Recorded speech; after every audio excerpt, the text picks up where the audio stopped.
세상의 모든 것을 리뷰하는 해용. 안녕하세요, 해용입니다. 자, 오늘은 제가 얼마 전에 아마존에서 구매했던 오버헤드 촬영 장비를 소개할까 합니다. 자, 그럼 일단 오버헤드 촬영은 무엇일까요? 흔히 다른 말로는 항공샷, 수직 촬영, 직부감 이런 식으로 많이들 얘기하는데, 일반적으로 수직으로 촬영을 하거나 언박싱 촬영을 할 때 많이 사용하는 촬영 방식이라고 보시면 됩니다. 그런데 보통 이런 촬영을 할 경우 하나하나 장비를 각각 따로 구매를 해야 되고, 어떤 식으로 세팅을 해야 되는지, 그리고 어떤 장비가 필요한지 몰라서 많이 고민을 했을 거라 생각이 됩니다. 그래서 저도 이런 부분들을 해결할 수 있는 장비를 찾고 있었는데, 딱 아마존에서 그런 제품을 발견한 거죠. 그리고 저는 이 조건에 모두 해당되는 제품을 원했습니다. 첫 번째는 다양한 제품을 구매할 필요 없이 딱 하나만 구매하면 사용할 수 있어야 된다. 두 번째는 초보자도 아주 쉽게 세팅을 할 수 있어야 된다. 세 번째는 확장성도 뛰어나야 된다. 즉, 이 제품은 이 세 가지를 모두 충족하고 있습니다. 단 가격은 생각보다 비싼 편입니다. 159달러로 배송비까지 감안하면 하나로 약 21만원입니다. 결코 저렴한 가격은 아닌 거죠. 하지만 그만큼 지금까지 사용을 하면서 정말 편하게 사용했던 제품이기에 지금부터 이 제품에 대해서 하나씩 알아보도록 하겠습니다. 무언가 지르고 싶다면 구독, 해용. 제품명은 글라이드 기어 OH100입니다. 일단 이게 총 구성품이고 현재 조립이 완료된 상태입니다. 조립은 설명서대로 따라서 하시면 엄청 쉽고요. 무게는 약 3.6kg 정도라 한 손으로도 그냥 쉽게 들 수 있고, 사용하지 않을 때에는 이런 식으로 내려놓거나 다른 곳에 보관할 수 있습니다. 자, 이제 소재부터 볼까요? 전부 블랙 컬러로 되어 있는데 플라스틱이 아닌 메탈 재질로 되어 있습니다. 다만 알루미늄과 스틸 두 가지 소재로 되어 있어서 다리 바닥 부분만 스틸 소재라 자석이 붙는 형태고, 양쪽 기둥과 가운데 프레임은 알루미늄 소재라서 자석이 붙지는 않더라고요. 이 부분은 살짝 아쉽긴 했습니다. 그리고 보시면 프레임마다 이런 식으로 구멍이 있는데, 기둥 프레임 쪽은 왼쪽 오른쪽 각각 4개씩 총 8개로 나사 구멍이 아닌 그냥 구멍만 뚫려있는 상태고, 안쪽이 이렇게 비어있는 구조로 되어 있습니다. 그에 반해 가운데 프레임은 위쪽, 아래쪽 모두 각각 11개씩 총 22개의 나사 구멍이 있어서 이 정도면 확장성 부분에서 진짜 엄청 뛰어나다고 볼 수 있습니다. 이건 이따 뒤에서 보여드릴게요. 게다가 저는 이 가운데 프레임을 가장 맨 위에 연결시켰는데, 기둥 프레임 안쪽이 이렇게 비어져 있는 이유는 이 가운데 프레임을 더 아래쪽으로 내려서 사용할 수도 있다는 뜻입니다. 즉, 이런 식으로 더 내려서 장착도 가능하다는 거죠. 그럼 카메라는 어떻게 닫느냐?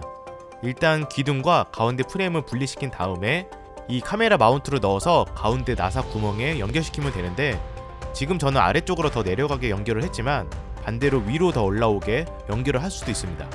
즉, 이건 본인이 지금 사용하는 카메라 화각에 따라서 좀 더 가까이 찍고 싶을 때 또는 멀리 찍고 싶을 때 알아서 조절을 하시면 됩니다. 그리고 이렇게 카메라를 장착시켜주면 됩니다. 카메라 마운트는 양쪽으로 구멍이 있기 때문에 본인에게 편한 방법으로 장착을 하면 되고, 이 마운트 자체에서도 이렇게 높이 조절이 또 가능하기 때문에 일반적으로 이것만 조절해서 사용하시면 거의 다 해결이 가능할 겁니다. 그럼 본격적으로 이 제품을 활용한다면 어떻게 활용할 수 있을까요? 제가 최대한 이 제품을 활용해서 세팅을 해봤습니다. 이게 지금 제가 실제로 촬영을 할 때 세팅을 했던 방식이고요. 참고로 저처럼 추가로 더 장비를 장착하려면 이런 매지감을 별도로 구매하긴 해야 됩니다. 물론 없어도 크게 문제는 안 되지만 좀 더 편하게 사용할 수 있고, 저는 스몰리그 7인치 매지감 2065 이 제품을 3개 구매해서 사용 중입니다. 보시면 이렇게 양쪽으로 제가 최근에 구매했던 조명 장비를 각각 장착했는데, 기본적으로 메인 조명으로 밝기 조절을 먼저 하고, 추가로 장착된 조명 장비로 RGB 컬러를 조절해서 포인트 조명으로 사용을 하고 있습니다. 그리고 카메라에 장착된 디스플레이는 촬영하면서 확인이 어렵기 때문에 이렇게 프리뷰 모니터를 장착해서 좀 더 보기 쉽게 연결을 했고, 스마트폰을 여기에 장착해서 대본을 보거나 또는 집게로 종이를 집어서 대본을 보고 있고요. 케이블 같은 것도 이런 식으로 그냥 돌돌 말아도 되고 집게로 집어서 고정시켜도 됩니다. 매지감이 있으면 이렇게 정말 자유롭게 조절이 가능하기 때문에 개인적으로는 매지감 2-3개 정도 있으면 정말 편하게 사용할 수 있습니다. 물론 프리뷰 모니터나 추가 조명, 마이크 없이 그냥 카메라만 장착해서 사용을 하시는 분이라면 굳이 필요 없고요. 그리고 혹시라도 카메라가 아닌 스마트폰으로 촬영하시는 분들은 여기에 스마트폰 브라켓을 장착해서 사용할 수도 있습니다. 그래서 이렇게 세팅을 하고 실제로 촬영한 결과물이 이런 영상들입니다. 요즘 언박싱 영상은 이걸로 다 한다고 보시면 됩니다. 다만 저도 사용을 하면서 불편했던 점이 몇 개 보이긴 했습니다. 일단 흔들림이 거의 없다고 보시면 됐는데 책상 위에 이게 있다 보니까 아무래도 책상을 쿵쿵 강하게 큰 충격을 줄 경우 역시나 화면에 흔들림이 발생합니다. 다만 다른 장비처럼 흔들흔들 지속적으로 계속 흔들리는 게 아니라 일시적으로 쿵 하고 짧게 흔들리는 거라서 확실히 흔들림은 없다고 보시면 됩니다. 그리고 이 바닥 부분이 이런 식으로 완전 딱 고정이 아닌 좌우로 조금씩 움직이는데 뭐 사용하면서 크게 불편했던 적은 없지만 뭐랄까 조금 신경 쓰이긴 합니다.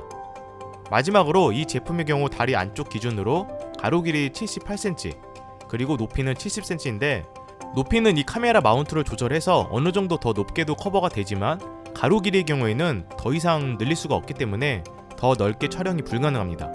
물론 광각 렌즈로 더 넓게 촬영이 가능할 수는 있어도 그럼 이 다리 프레임이 나오겠죠. 즉 어찌됐든 가로 길이 70cm 안에 들어가는 제품만 촬영이 가능하다는 겁니다. 이 부분이 저는 가장 큰 단점이긴 했습니다. 하지만 뭐 그림 그리는 과정을 촬영하거나 웬만한 작은 제품들은 거의 다 커버가 돼서 엄청 불편하지는 않았습니다. 게다가 큰 물건들은 사실 수직 촬영보다 멀리서 촬영을 하다 보니까. 암튼 오늘 소개했던 제품들은 더보기란에 링크 남겨드릴 테니까 참고하시면 될 것 같습니다. 그럼 제가 준비한 영상은 여기까지고요. 혹시라도 오버헤드 촬영, 수직 촬영 좀 더 편하고 쉽게 하고 싶은데 딱히 괜찮은 제품을 못 찾았던 분들에게 오늘 영상이 조금이라도 도움이 되었으면 좋겠습니다. 저는 그럼 또 다른 재밌는 영상으로 찾아뵙도록 하겠습니다. 이상 해영이었습니다. 감사합니다.